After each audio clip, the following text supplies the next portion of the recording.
This is a really good opportunity for our breweries and distilleries to actually promote our own homemade product, our heritage. The important question is, how do we keep this heritage alive? This is what Borneo is all about.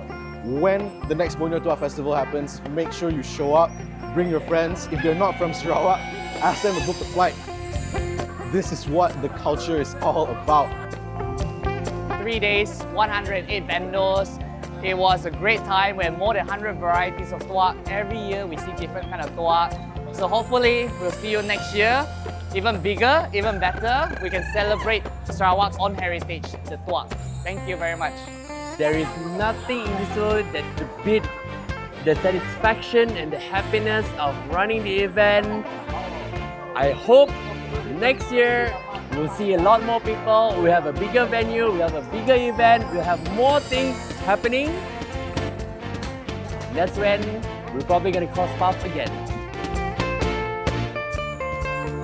Can I cheers for you first? Borneo